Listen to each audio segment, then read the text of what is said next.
पाकिस्तान के मरकज़ी बैंक ने आज मॉनेटरी पॉलिसी का ऐलान किया है और मार्केट के खदशात के बरक्स शरह सूद को 22% पर बरकरार रखा है।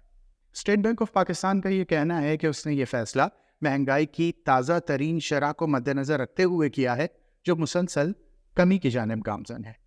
इस मॉनेटरी पॉलिसी के चंद अहम नुकात क्या हैं, उन पर भी नज़र डालते हैं। मॉनेटरी पॉलिसी में कहा गया है कि करेंसी और अजनास की मार्केट में सट्टेबाजों के खिलाफ कार्रवाई की गई, जिससे मुस्तकबिल में महंगाई कम होगी। निजी शोबे में कर्जों की मांग में कमी आई है। सितंबर में महंगाई बढ़ने और उसके बाद महंगाई में कमी की तवक्को है। 2 माह में आमदन में 27% इजाफा हुआ है। टैक्स रेट को बढ़ाने की ज़रूरत है। निजकारी के अमल को तेज़ करने की तजवीज़ दी गई है। गुज़िश्ता 4 महीनों में करंट अकाउंट खसारा बेहतर होना शुरू हुआ है। पाकिस्तान को अपना इंपोर्ट बिल अब भी काबू में रखने की ज़रूरत है। रवां सीज़न में कपास की अच्छी फसल हासिल होने की तवक्को है।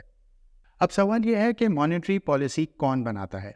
ये पॉलिसी स्टेट बैंक का मॉनेटरी पॉलिसी बोर्ड, जो कि एक खुद मुख्तार इदारा होता है, वो तय करता है। मॉनेटरी पॉलिसी दरअसल मईशत का एक आईना होता है जो माशी उतार चढ़ाव को जाहिर करता है। मॉनेटरी पॉलिसी में महंगाई की शरह के हिसाब से शरह सूद मुकर्रर की जाती है। अगर मुल्क में महंगाई यानी अफरात ज़र ज़्यादा हो तो शरह सूद को बढ़ाया जाता है, ताकि लोग खर्च करने के बजाय बचत पर तवज्जो दें और खर्च कम होने की वजह से तलब यानी डिमांड कम हो और कीमतों में कमी हो सके।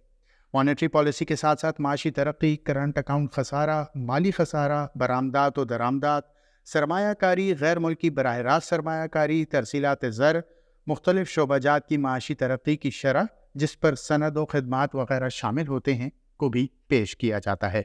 स्टेट बैंक की इसी मॉनेटरी पॉलिसी में माशी कारकर्दगी की बुनियाद पर माशी मुस्तकबिल के बारे में पेशगोई भी की जाती है।